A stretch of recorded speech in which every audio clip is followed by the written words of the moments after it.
Assalamualaikum warahmatullahi wabarakatuh. Oke, selamat bertemu kembali dengan saya teman-teman ya. Kali ini saya akan memberikan sedikit informasi mengenai cara mengganti busi pada kendaraan roda 4 ataupun mobil teman-teman ya. Di sini pertama kita buka baut 10, yang mana baut 10 ini terletak pada bagian mesin. Pada baut 10 di sini yaitu baut yang menggenggam filter teman-teman. Nah, jadi kita lepas satu persatu menggunakan kunci 10. Nah, lalu kemudian kita melepas soketnya teman-teman ya. Soket yang mana soket di sini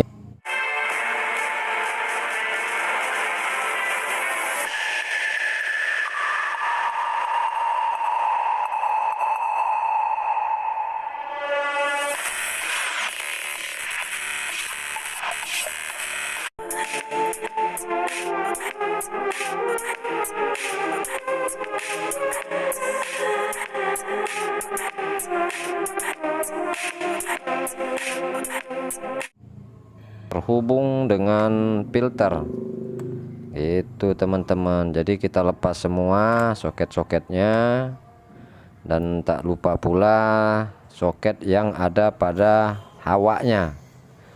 Lalu di sini kita lepas juga selang yang ada pada bagian filter secara bersama juga. Di sini kita lepaskan satu persatu teman-teman ya. Setelah terlepas pada bagian belakang juga, lalu kita angkat filternya, kemudian kita pisahkan, dan jangan lupa kita buka juga pembuangan hawanya, yang mana sebelumnya kita buka baut 10 yang mengikat pada bagian filter. Lalu kita tarik, lalu kita tempatkan filter pada tempat yang aman.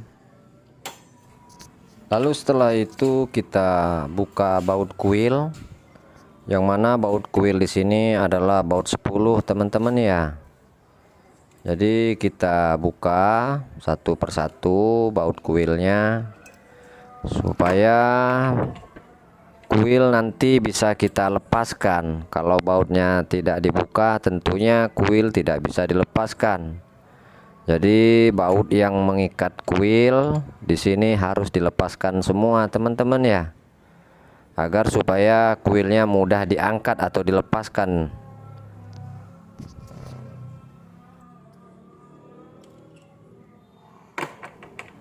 Dan kita tempatkan baut di tempat yang aman agar supaya nanti tidak tertukar dengan baut yang lainnya. Jadi kita campurkan baut kuilnya, baik dari kuil 1, kuil 2 ataupun kuil 3 dan kuil 4-nya, supaya tidak tertukar, agar nanti pada saat pemasangan kita bautnya gampang untuk memasangnya gitu teman-teman. Lalu setelah itu kita lepaskan soketnya satu persatu, baik soket 1, 2, 3 dan 4 kita lepaskan soketnya teman-teman ya. Dan setelah terlepas kita angkat kuilnya. Nah, jadi di sini kita angkat kuilnya secara berlahan karena di sini agak rekat karena dia ada seal karetnya teman-teman ya. Jadi kita angkat secara berlahan dan kita tempatkan pada bagian yang aman, karena kuil di sini sangat sensitif sekali teman-teman ya. Jadi kita harus tempatkan di tempat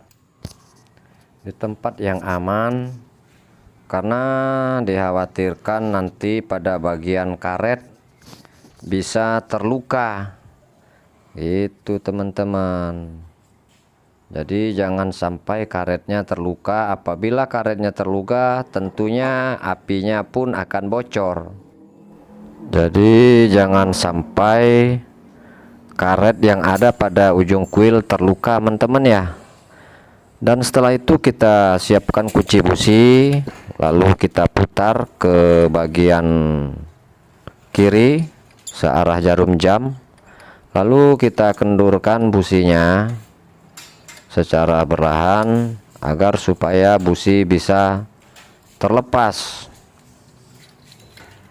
Nah, ini kita lepas businya ya. Jadi businya cukup kotor karena di sini juga sudah cukup lumayan pemakaiannya. Maka dalam hal ini saya ganti karena pada sebelumnya sudah 3 kali saya adakan perawatan. Maka di sini saatnya untuk penggantian teman-teman ya. Karena di sini busi telah saya pergunakan sudah cukup lumayan waktu, jadi pada intinya kita mengganti busi usahakan. Jadi untuk penggantian busi di sini jarak tempuh kita maksimal 35 hingga 40.000 kilometer. Jadi kita lebih baik menggantinya. Jadi bukannya tidak bisa dirawat, karena di sini juga dirawat sudah. Jadi kendaraan di sini terasa nyendat karena pada bagian businya sudah ada yang mati, maka di sini saya ganti semua. Jadi kalau udah kita ganti, pengapiannya pun akan normal kembali.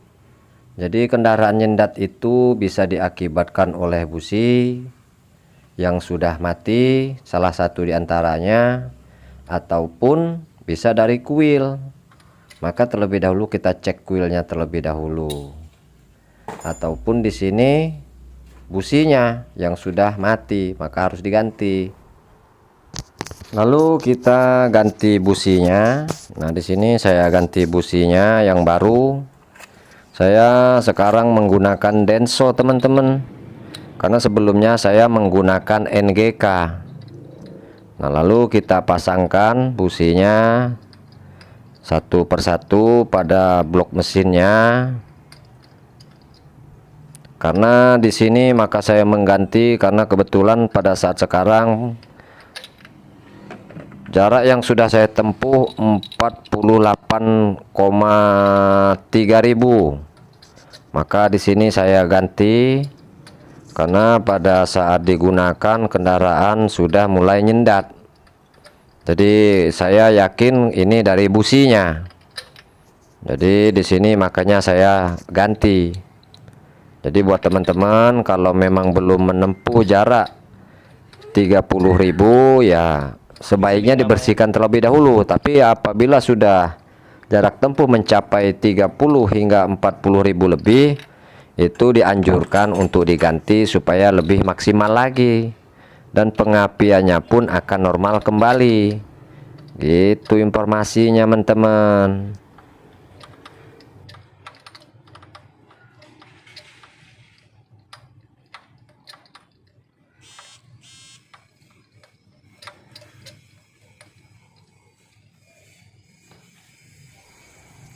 Dan setelah busi terpasang semua, lalu kita kencangkan kembali businya menggunakan kunci busi.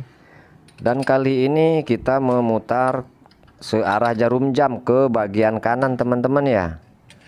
Jadi kita putar secara berlahan. Kita putar ke arah searah jarum jam ke bagian sebelah kanan untuk pengencangan busi tentunya. Jadi kalau memang sudah merasa kencang, kita rasa kencang, berarti cukup teman-teman ya. Jangan terlalu dipaksakan, karena apabila dipaksakan nanti dikhawatirkan bloknya atau senainya bisa jebol. Maka secukupnya kita cek satu persatu kekencangannya supaya benar-benar kencang. Kalau dia kencang, jadi kita merasa nyaman untuk menggunakannya ataupun pada saat dipergunakan. Jadi kita cek satu persatu lagi supaya benar-benar kencang businya teman-teman ya.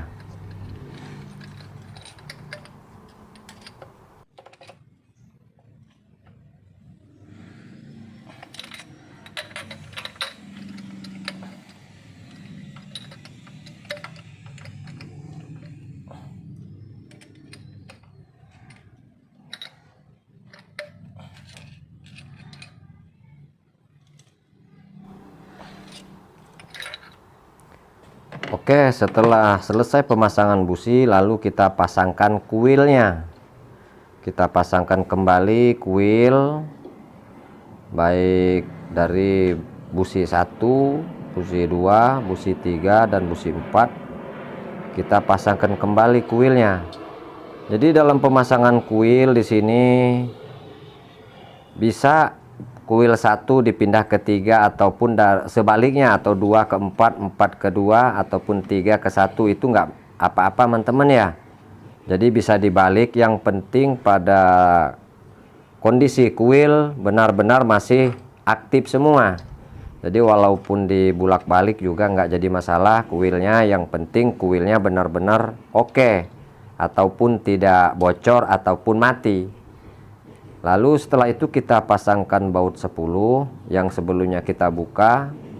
Jadi kita pasangkan kembali baut 10 yang sebelumnya kita buka, yang telah kita tempatkan pada bagian yang aman sebelumnya. Lalu kita putar secara berlahan. Jadi dalam hal ini ataupun dalam pengerjaan kita harus sabar teman-teman ya. Jadi baut di sini harus benar-benar terpasang semua. Jadi apabila tidak terpasang, otomatis dia akan bergoyang ataupun tidak bisa bekerja secara maksimal. Jadi kita pastikan baut sudah terpasang semua. Dan kita pasangkan semuanya teman-teman ya. Setelah terpasang semua, kita kencangkan menggunakan kunci 10. Baik kunci T, kunci segitiga, ataupun kunci sok, ataupun kunci ring, menggunakan kunci 10 tentunya. Lalu kita kencangkan secukupnya, jangan terlalu ditekan teman-teman ya, karena di sini sangat rentan sekali. Jadi secukupnya kita kencangkan. Setelah itu kita pasang kembali soket kuilnya semuanya teman-teman. Jadi dari kuil 1, kuil 2, kuil 3, dan kuil 4 semuanya kita pasangkan hingga soket berbunyi klik. Berarti soket di sini pada kondisi maksimal ataupun kencang. Lalu kita cek kembali baut 10-nya supaya dia rata kencang semua. Dan setelah itu kita pasang kembali filternya. Kita tempatkan kembali kepada posisi semula. Kita pasangkan pembuangan hawanya. Lalu setelah mantap kita pasangkan kembali baut 10, yang mana baut di sini yang sebelumnya telah kita buka. Jadi baut di sini ada 3 baut 10, yang mana posisi ada di bagian sebelah kiri dan kanan ada 2, dan di bagian depan ada 1. Jadi kita harus pasangkan kembali seperti semula. Jadi kita putarkan terlebih dahulu hingga dia pas sebelum kita menggunakan kunci. Lalu setelah pas kita putar kembali menggunakan kunci 10, sama seperti pada baut kuil sebelumnya. Jadi di sini menggunakan kunci 10. Jadi kita kencangkan semuanya, baik dari baut depan, baut samping kiri, baut samping kanan. Harus kita kencangkan kembali, dan jangan lupa baut 10 yang mengikat pada bagian pembuangan hawa teman-teman ya. Jadi kita kembali kencangkan supaya di sini benar-benar kencang. Lalu kita cek kembali. Setelah itu kita pasangkan kembali soketnya hingga berbunyi klik teman-teman ya. Jadi di soket di sini kalau memang sudah terdengar suara klik, berarti posisinya sudah maksimal. Jadi benar-benar terpasang. Oh iya, jangan lupa juga kita pasangkan selang filter yang ada di bawah, yang mana di bagian belakang di sini ada 1. Dan pasangkan juga pada bagian di depan bawah filter. Di sini ada 2 teman-teman ya. Jadi jangan lupa kita pasangkan kembali seperti sebelumnya. Nah, di sini juga pada bagian depannya juga kita pasangkan kembali, karena di sini fungsinya sangat berfungsi sekali. Oke. Jadi jangan lupa juga sensor pada bagian filter kita pasangkan kembali. Demikianlah sedikit informasi yang bisa saya sampaikan, yang mungkin ada manfaatnya teman-teman ya. Lebih dan kurangnya saya mohon maaf, dan saya akhiri lillahi taufik wal hidayah. Assalamualaikum warahmatullahi wabarakatuh.